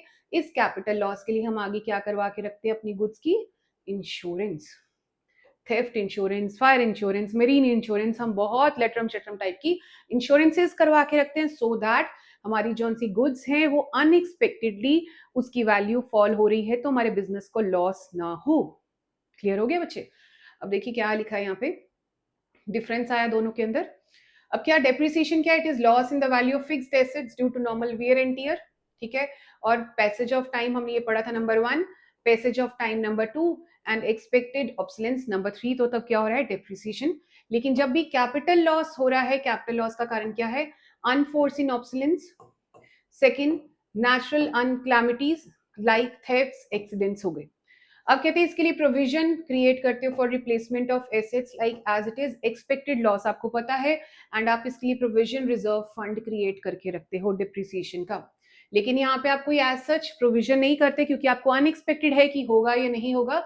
लेकिन आप इसके लिए इंश्योरेंस करवा कर जरूर रखते हो, जैसे मैंने ऊपर भी बताया इंश्योरेंस करवा के रखते हो सो दैट आपका कभी भी प्रोडक्शन के अंदर लॉस नहीं आना चाहिए। अगर कुछ नुकसान हो भी जाता है फायर के कारण, कोई एक्सीडेंट के कारण या थेफ्ट के कारण, you can just purchase new asset, आप इंश्योरेंस से क्लेम कर सकते हो। अब कहते हैं जिस टाइम टेक्नोलॉजी के अंदर या डिमांड में चेंज आ जाए, डेप्रिसिएशन हो जाए, it does not hamper the production process क्योंकि आपने ऑलरेडी उसके लिए रिजर्व फंड क्रिएट किया है जिसके साथ आप क्या कर सकते हो? उस एसेट को न्यू रिप्लेस भी कर सकते हो। लेकिन यहाँ पे अगर ऐसे चोरी हो जाती है, आप प्रोडक्शन वालों से पैसे, इंश्योरेंस वालों से पैसे तो ले लोगे बट क्या आपकी गुड्स प्रोडक्शन साइकिल रुकेगा? यस रुकेगा, जब तक आप न्यू एसेट नहीं ले लेते। थेफ्ट में, फायर के अंदर, कोई भी मरीन है, किसी तरीके का एक्सीडेंट हो जाता है, आपकी machinery is no longer in use, उस केस में जब तक नई मशीनरी नहीं आ जाती आपका काम जौन सा है यहाँ पे हैम्पर हो जाएगा, काम के अंदर स्टॉपेज हो जाएगा आपके काम की। क्लियर हो गया? सो दिस वाज ऑल। अब इसके बाद जौन से आया, हमने कहा नेट इनडायरेक्ट टैक्सेस क्या है? नेट इनडायरेक्ट टैक्स ये हम लोग न्यूमेरिकल पॉइंट ऑफ व्यू के लिए करेंगे। नेट इनडायरेक्ट टैक्स के अंदर आपकी एग्जांपल आएगी बच्चे, ध्यान रखना। जीएसटी आएगा, बेसिक कस्टम ड्यूटी आएगी, सेंट्रल एक्साइज आएगा, वैट आएगा। ये हम लोग करेंगे अगले टॉपिक जिस टाइम हम न्यूमेरिकल्स भी करेंगे। Excise on liquor, electricity duties, stamp duty, securities transaction, property tax, entry tax, toll tax. तो ये सब चीजें क्या हैं? ये हैं इनडायरेक्ट टैक्सेस। इनडायरेक्ट टैक्सेस के ऊपर किसके ऊपर लगता है? आपकी गुड्स के ऊपर या आपकी सर्विसेज के ऊपर टैक्स लगता है। और इसके अंदर हम क्या करेंगे? ये जिस टाइम हम इसका न्यूमेरिकल करते हैं, हम न्यूमेरिकल के पार्ट के अंदर करेंगे। अब सब्सिडीज आगे क्या होती है? सब्सिडीज सरकार किसी तरह की हमारे को कंसेशन या फाइनेंशियल असिस्टेंट देती है सरकार, जैसे एलपीजी सिलेंडर्स के ऊपर। पहले क्या था, लोग वुड बहुत इस्तेमाल कर रहे थे घरों के अंदर, तो प्राइम मिनिस्टर नरेंद्र मोदी जी जिस टाइम आए, उन्होंने कहा कि अगर आप घरों के अंदर एलपीजी सिलेंडर इस्तेमाल करोगे, आपका कुछ जितने का सिलेंडर होगा उसके अंदर से कुछ आपके घर पे आएगा, पैसा आपके अकाउंट में वापस डाल दिया जाएगा, which will be financial assistance. आपने काम इसलिए क्योंकि वो क्या है, जैसे एलपीजी सिलेंडर का लिखा है एज सब्सिडाइज, सस्ते रेट में आपको चीज बिकेगी कंसेशनल रेट्स पे। अब इसका पर्पस क्या होता है, यूजली टू प्रमोट एक्सपोर्ट्स, चीजें बाहर जाएं, या फर्म को कि वो अब बैकवर्ड एरियाज, जितनी भी स्पेशल इकोनॉमिक जोन्स होती हैं जिनको हम SEZs बोलते हैं, स्पेशल इकोनॉमिक जोन्स, इन जोन्स के अंदर आप बिजनेस चलाते हो, बैकवर्ड रीजन्स में अगर आप बिजनेस चलाते हो, तो सरकार आपको क्या करती है, इकोनॉमिक असिस्टेंस प्रोवाइड करती है, फाइनेंशियल असिस्टेंस प्रोवाइड करती है। और ये वेरी इंपॉर्टेंट बात है दैट योर सब्सिडी, बच्चे क्या है, सब्सिडी आपकी ट्रांसफर पेमेंट है। आप सरकार को कोई सर्विसेज रेंडर नहीं कर रहे, इट इज फाइनेंशियल असिस्टेंस सरकार की तरफ से प्रोवाइड की जाती है आपका सोशल वेलफेयर ऑब्जेक्टिव के लिए।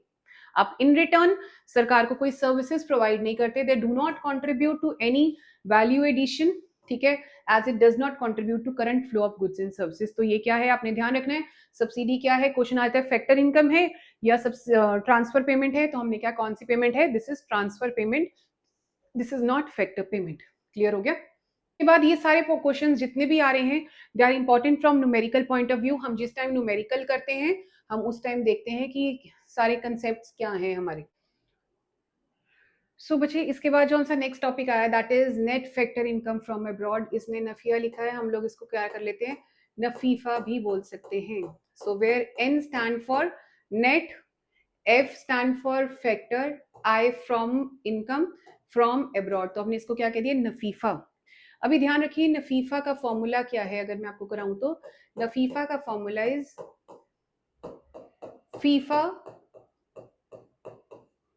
माइनस फीटा, ठीक है। तो अभी क्या मतलब है, नफीफा की फुल फॉर्म नेट, F से फैक्टर, I से इनकम, F से फ्रॉम एंड A से अब्रॉड, ठीक है। तो अभी इसका फॉर्मूला क्या है, फीफा माइनस फीटा। तो अभी फीफा किसे हम बोला गया, फीफा का full form is F stand for यही वाला factor, I stand for income, ये F बीच में आया, F stand for from abroad. आपने जो भी फैक्टर इनकम बाहर से कमाई, ठीक है, बाहर से हमारे लोग कमा रहे हैं, एंड माइनस फीटा, फीटा का फुल फॉर्म इज बिल्कुल सेम यही फैक्टर,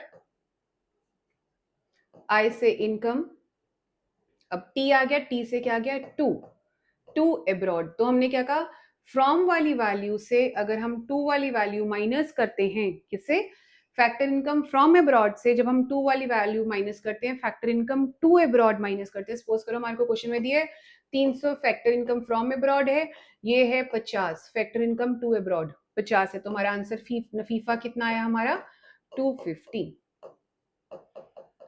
क्लियर हो गया, ठीक है। अब ये होता क्या है फैक्टर इनकम, तो हमने क्या, नफीफा क्या, it is difference between factor income receive from rest of the world, मतलब अब्रॉड, एंड माइनस किसके अंदर डिफरेंस है, पेड टू अब्रॉड, जो आपने बाहर पे किया है। अब देखिए क्या है इसके अंदर, अब देखो यहाँ पे बच्चे, अब फैक्टर इनकम की बात की गई, हमने क्या कहा, फैक्टर इनकम क्या होता है, in the form of wages, salaries, rent, interest, dividend, retained earnings, कुछ भी चीजें जो बाय वे ऑफ मनी बाहर आपकी रिसीव हो रही है, जा रही हैं। तो हमने क्या कहा, फ्रॉम अब्रॉड इज जो हमारे नॉर्मल रेजिडेंट्स लोग कमा रहे हैं from rest of the world, ठीक है। एंड सेकेंड आया क्या, जब हमने कहा फैक्टर इनकम टू अब्रॉड, जो हमारे नॉन रेजिडेंट्स लोग क्या है, for the factor services with in, हम उनको पे कर रहे हैं, फैक्टर इनकम टू अब्रॉड, जो बाहर वाले लोगों को हम पे कर रहे हैं। अब ध्यान रखिए, अब अच्छा इसके अंदर क्वेश्चन क्या आया कि सिग्निफिकेंस ऑफ नफीफा की सिग्निफिकेंस या इसकी इंपॉर्टेंस है क्या। तो हमने कहा जब हम लोग इकोनॉमी के अंदर कभी भी डोमेस्टिक इनकम देख रहे हैं किसी कंट्री की, या नेशनल इनकम देख रहे हैं, तो कैसे इसका कंसेप्ट कैसा है वो हम लोग डिस्कस करने लगे हैं। सिर्फ इतना ही समझिए कि प्रैक्टिकली उसका सिग्निफिकेंस है किसका, नफीफा का। जैसे हम देखिए, अगर अब देखिए जब आप डोमेस्टिक देखते हो किसी कंट्री का, डोमेस्टिक इनकम की बात करें, हमने नेशनल पर जाना है। डोमेस्टिक मींस जब उसकी आप डोमेस्टिक टेरिटरीज का पार्ट देख रहे हो, and national is around the world जो चीज हो रही है।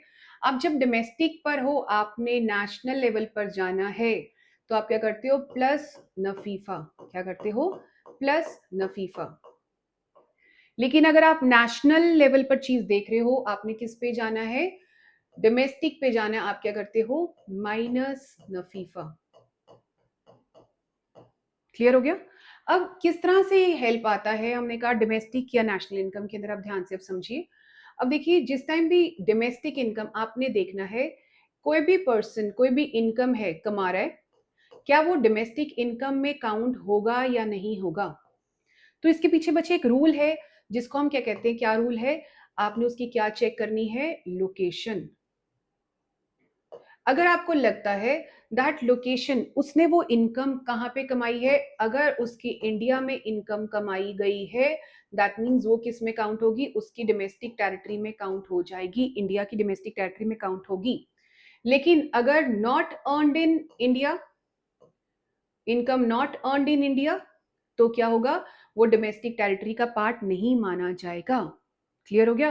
फॉर एग्जाम्पल अगर मैं कहती हूं टॉम क्रूज है, टॉम क्रूज ने क्या किया, इंडिया के अंदर आया, इंडिया में आकर अपना कोई उसने क्या किया, अपना कोई प्रोजेक्ट बनाया, यहाँ पे अपना कोई शो किया, तो वो क्या कहाँ पे आया, इंडिया में आया। तो इंडिया में अगर आया, उसकी लोकेशन कौन सी हो गई, इंडिया हो गई। दैट मीन्स वो इंडिया की डोमेस्टिक टेरिटरी के अंदर उसकी इनकम काउंट हो जाएगी, चाहे वो इंडियन नहीं है, अमेरिकन सिटीजन है, बट यस उसकी इनकम इंडिया में अगर अर्न हुई है, उसने कमाई है, तो वो कहाँ पे मानी जाएगी, इंडिया का डोमेस्टिक इनकम में इंक्लूड हो जाएगी। सेकंड अगर एग्जांपल लेती हूँ, शाहरुख खान है, शाहरुख खान अगर इंडिया में बॉलीवुड में कोई मूवी कर रहा है या कोई भी शो कर रहा है, तो उनके शो करने के ऊपर, शाहरुख खान के शो करने के ऊपर क्या है, कहां पे शो हुआ, इंडिया में शो हुआ। तो whether it is a part of domestic income, हमने कहा yes it is a part of domestic income. क्यों, बिकॉज इट इज लोकेशन क्या है उसकी, इंडिया। लेकिन अगर मैं कहती हूं शाहरुख खान ने यही, बेशक है वो इंडियन, बट यही उन्होंने कहां पे किया, उन्होंने एक शो किया, that is in Dubai. Dubai में कोई शो किया और उनकी इनकम जनरेट हुई, तो उन्होंने क्या कहा, क्या वो डोमेस्टिक इनकम का पार्ट है, तो हमने कहा no. Why no, because it is not earned in India, it is earned in Dubai. तो इसलिए क्या होगा, ये डोमेस्टिक इनकम का पार्ट नहीं है। क्लियर हो गई ये बात? सो हमने क्या कहा, जब भी हम डोमेस्टिक इनकम की बात करेंगे, हम एक बात कहते हैं कि डोमेस्टिक इनकम के लिए क्या है, आपकी लोकेशन मैटर करती है। अगर आपकी लोकेशन इंडिया है, दैट मीन्स हम लोग क्या मानते हैं कि आपकी इनकम डोमेस्टिक इनकम में इंक्लूड हो जाएगी। लेकिन अगर आप इंडिया में नहीं इंक्लूड होती, तो वो किसके अंदर, इंडिया में अर्न नहीं की जाती, तो वो किसका पार्ट बन जाती है, हमारी कंट्री की डोमेस्टिक इनकम का पार्ट नहीं रह जाती। क्लियर हो गया? उसके बाद देखिए आप क्या है, हमने कहा नेशनल इनकम।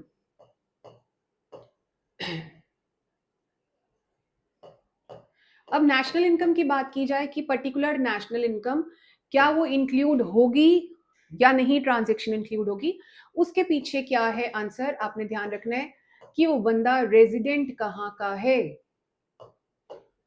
अगर वो पर्सन इंडियन रेजिडेंट है, इंडिया का रेजिडेंट है, तो हम क्या मानेंगे, that his income will be counted. Clear हो गया? कहां पे अर्न किया हमें मैटर नहीं करता, बट अगर वो इंडियन रेजिडेंट है तो हमारी नेशनल इनकम का पार्ट बन जाएगा। लेकिन हाँ, अगर वो इंडियन रेजिडेंट नहीं है, if he is not Indian resident, तो हमारी नेशनल इनकम का पार्ट नहीं बनेगा। तो हमने यहाँ पे क्या कहा, खाली यहाँ पे देखनी है रेजिडेंसी। अगर वो इंडिया का रेजिडेंट है, वो 1 साल से ज्यादा इंडिया में रह रहा है, तो हमारी नेशनल इनकम का पार्ट है। अगर वो इंडिया का रेजिडेंट नहीं है, तो हमने क्या कहा, it is not part of national income. जैसे अगर आप देखो, हम कहते हैं नफीफा का फॉर्मूला क्या है, अगर इसकी एग्जाम्पल अगर मैं कैरी आउट करूं इसकी, तो हमने क्या कहा, वही हम लोग कहते हैं दिलजीत दोसांझ ने, दिलजीत क्या करता है, हमने कहा इंडियन रेजिडेंट है बच्चे। अगर उन्होंने कोई भी शो कहां पे किया, इंडिया में किया, तो हमने कहा क्या वो हमारा पार्ट है, हमने कहा जी है, क्योंकि वो हमारे इंडियन रेजिडेंट है।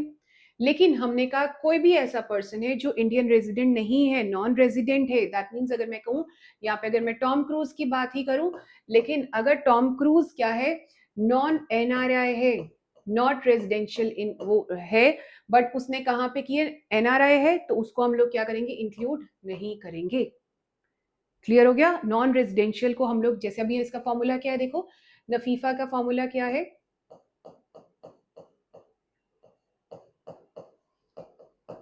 FIFA minus FITA. तो अगर क्या हुआ, दलजीत ने अगर शो कहां पे किया है, इंडियन रेजिडेंट है लेकिन शो कहां कर रहा है, दुबई भी कर रहा है, तब भी वो कहां का पार्ट है, हमारी नेशनल इनकम में ऐड हो जाएगा। कैसे, अब देखो फैक्टर इनकम फ्रॉम अब्रॉड, तो दलजीत की फैक्टर इनकम कितनी आई, दुबई से कितनी आ रही है, जितनी दुबई वाली इनकम है रिसीव्ड फ्रॉम अब्रॉड हो गई।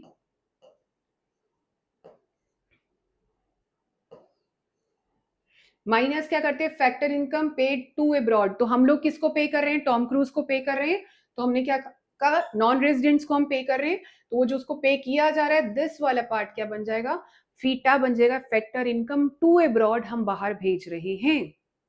क्लियर हो गया। यहाँ पे इंडिया में अगर उसने कोई भी शो किया है, एनआरआई ने इंडिया में शो किया है, तो हमने यहाँ पे क्या बोला कि नफीफा का रोल क्या है, फीफा माइनस फीटा। तो उसने यही कहा कि जिस टाइम भी आप बच्चे क्या करते हो, आपको नफीफा का सिग्निफिकेंस क्या है, कि जिस टाइम आपने अपनी कंट्री की डोमेस्टिक इनकम या नेशनल इनकम काउंट करनी है, देखो लिखा है NFIFA is significant to differentiate domestic income and national income in practical estimates. Domestic income is estimated first and then national income is derived from the domestic income. तो अभी आप ध्यान रखो, इसका फॉर्मूला भी क्या है, तो हमने यहाँ पे कर ही लिया। जब हम डोमेस्टिक पे होते हैं, नेशनल पे जाना है, हम तो क्या करते हैं, प्लस नफीफा करते हैं, एंड अगर हमने यहाँ से नेशनल से डोमेस्टिक जाना है, तो हम क्या करते हैं, माइनस नफीफा करते हैं। तो उसने यहाँ पे फॉर्मूला लिख दिया है नफीफा का, ठीक है। अब ये देखो क्या लिखा है इसने यहाँ पे,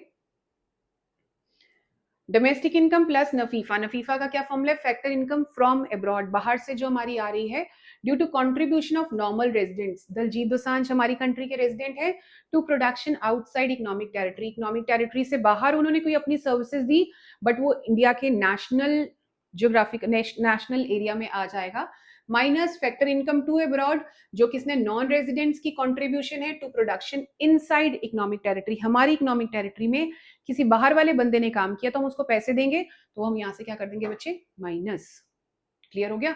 अब कहते हैं यहाँ पे क्या आया, देखो लिखा है नेशनल इनकम का फॉर्मूला क्या है, डोमेस्टिक टेरिटरी प्लस नफीफा। क्लियर हो गया। उसके बाद अब क्वेश्चन आया, बहुत इजी है बच्चे, लेकिन यहाँ गलत कर देते हैं। क्या क्वेश्चन है, बहुत सिंपल सा ही क्वेश्चन है। क्वेश्चन आया नफीफा पॉजिटिव कब होगा, नेगेटिव कब होगा और जीरो कब होगा। बहुत ध्यान से देखो यहाँ पे क्या है। तो बच्चे हमारा अगला क्वेश्चन क्या है कि नफीफा की वैल्यू कब पॉजिटिव होगी, ये क्वेश्चन है, ठीक है, या नेगेटिव होगी या जीरो होगी, ठीक है। अब आपको पता है नफीफा का फॉर्मूला क्या है, NFIFA is equal to FIFA factor income from abroad minus factor income to abroad, FITA, है ना। तो अभी कहते हैं पॉजिटिव कब होगा, तो हमने कहा पॉजिटिव होने के लिए इसको क्या चाहिए, नफीफा पॉजिटिव करने के लिए हमारा फैक्टर इनकम फ्रॉम अब्रॉड क्या होना चाहिए, greater 300, and factor income to abroad क्या होना चाहिए, थोड़ा होना चाहिए। दैट मीन्स हमने क्या कहा, फीफा जब फैक्टर इनकम फ्रॉम अब्रॉड किससे ज्यादा आएगा, फीटा से ज्यादा आएगा, हमारा आंसर कितना आएगा, पॉजिटिव में 100। क्लियर। उसके बाद उसने कहा, ये हमने कर लिया। उसके बाद उसने कहा नेगेटिव कब आएगा, नेगेटिव का मतलब क्या आया, हमारा फीफा कितना है, सपोज करो 200, एंड फीटा कितना है हमारा 300। तो जब फीफा बड़ा है एंड फीटा छोटा है, हमारा आंसर क्या आएगा, -100। तो हमने यहाँ पे लिख दिया when your FIFA is less than FITA, इसकी वैल्यू फीफा की थोड़ी है, फैक्टर इनकम फ्रॉम अब्रॉड, हमारे को बाहर से कम पेमेंट्स आ रही हैं, बट हम लोग ज्यादा बाहर भेज रहे हैं, तो उसको क्या कहेंगे, हमारा आंसर इज नेगेटिव। तो ये भी हो गया हमारा। अब उसने कहा जीरो कब आएगा, तो जीरो आप भी बताओ कब आएगा, जब फीफा की वैल्यू किसके बराबर है, 200 इज इक्वल टू 200 है, फीफा और फीटा दोनों बराबर है, आंसर विल बी जीरो। तो हमने क्या कहा, जब फीफा किसके बराबर है बच्चे, फीटा के बराबर है, योर आंसर इज क्या आएगा, 0। क्लियर हो गया। सो दिस वाज ऑल अबाउट, हमने कहा कि फीफा और फीटा के अंदर इनकी वैल्यूज क्या है, and these are very very very important questions. आप इसको छोड़ के नहीं जाएंगे, इन क्वेश्चंस को करके जाओगे। क्लियर हो गया। अब नेक्स्ट क्वेश्चन आया, दैट इज इसके कंपोनेंट्स कौन से हैं। फीफा हमने पढ़ा, कंपोनेंट्स अगेन ये तो एमसीक्यूज के लिए आ जाता है, 1 मार्क्स के क्वेश्चन के लिए आ जाता है। ये अभी कर लिया टॉपिक फीफा का, जिसके लिए हमारे शॉर्ट क्वेश्चन 1 मार्क्स के अंदर से आ जाता है। अभी now next topic is components. This is important for 3 marks के क्वेश्चन के लिए, चाहे आपका प्री बोर्ड्स है, चाहे आपके फाइनल एग्जाम्स है, इंपॉर्टेंट क्वेश्चन है। अब हमने क्या कहा था, नफीफा क्या है, NFIFA is the difference between factor income from abroad, जिसे हमने फीफा बोला, minus factor income to abroad, ये बात की। तो भी कहते हैं कि इसी के अंदर फैक्टर इनकम्स की बात आई, तो कौन सी फैक्टर इनकम की बात की जा रही है। क्लियर। तो हमने कहा फर्स्ट फैक्टर इनकम कौन सी है, कंपेंसेशन ऑफ एम्प्लॉइज। तो कंपेंसेशन ऑफ एम्प्लॉइज वही आगे हमने लिख देना है, it refers to difference between, तो डिफरेंस के लिए माइनस का साइन आ गया, between income from work received by resident workers, जो हमारे रेजिडेंट वर्कर्स जो एम्प्लॉयड लेस देन 1 ईयर से बाहर काम कर रहे हैं, उन्होंने बाहर से फ्रॉम अब्रॉड कोई भी पैसा कमाया। क्लियर हो गया। जितने भी लोग हमारे हैं, उन्होंने, हमारे रेजिडेंट्स लोगों ने बाहर से जितना पैसा 1 साल से लेस देन टाइम पे स्पेंड किया और पैसा कमाया, and similar payments made to non resident workers staying और employed within domestic territory of country, हमारी कंट्री में लेस देन 1 ईयर तक जो लोग रहे, उनको हमने पैसा दिया, पेड टू नॉन रेजिडेंट्स। तो उन दोनों का डिफरेंस जो सा किया कंपेंसेशन के अंदर, उनको सैलरीज वगैरह जा रही हैं, वेजेस जा रही हैं, किसी तरह की भी कमाई कर रहे हैं, दैट इज नेट कंपेंसेशन।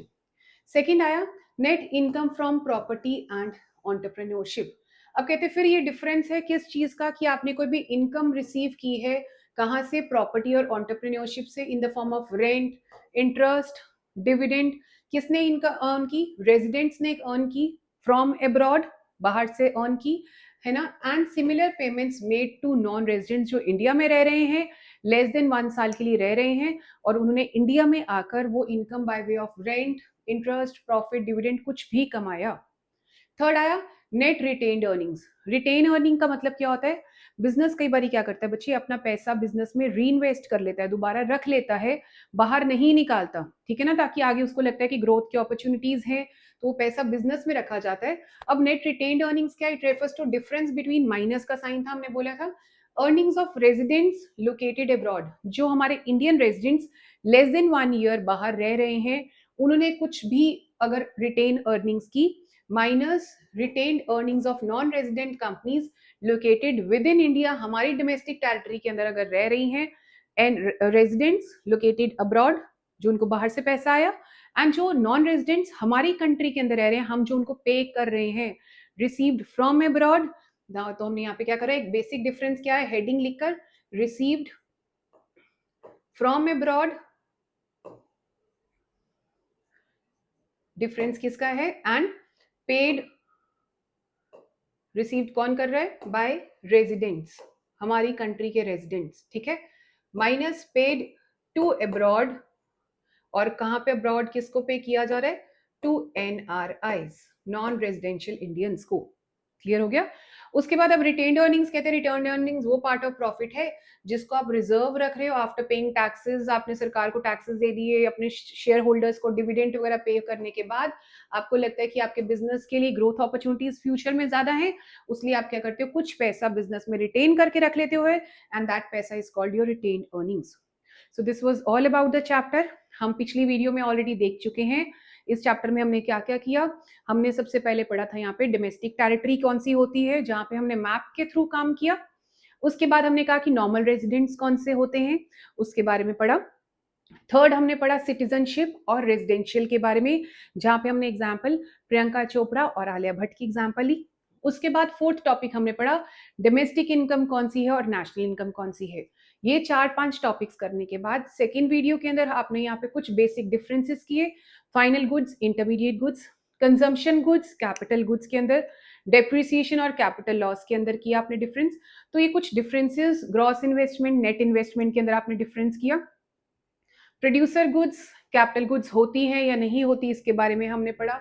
उसके बाद लास्ट में नफीफा के बारे में कुछ पढ़ा, नफीफा का सिग्निफिकेंस पढ़ा कि नफीफा अगर है तो हम डिसाइड कर सकते हैं कोई इनकम डोमेस्टिक इनकम में आएगी या नेशनल इनकम में काउंट होगी। उसके बाद लास्ट हमने पढ़ा नफीफा के कंपोनेंट्स और नफीफा कब 0, 1 और पॉजिटिव और नेगेटिव हो सकती है। और आप इसमें ध्यान रखिए बच्चे, यहाँ पे क्या है, नफीफा को आप ध्यान रखिए, यहाँ पे लिखा है तीनों कंपोनेंट्स। एंड नफीफा 0 कब होगा, हमने कहा ये इंपॉर्टेंट लाइन है, नफीफा 0 क्लोज्ड इकोनॉमी में होता है, जहां पे economy rest of the world से कोई भी नाता नहीं रखती। क्लियर हो गया, डन है। So this was all about the chapter number 2। Will soon start chapter number 3 so that आपकी रिविजन बहुत क्विक हो। इंपॉर्टेंट क्वेश्चंस हैं, इंपॉर्टेंट क्वेश्चंस को बहुत अच्छे से कीजिए। Stay in touch with the channel commerce with doctor इम्प्री। Thank you so much for now, God bless you.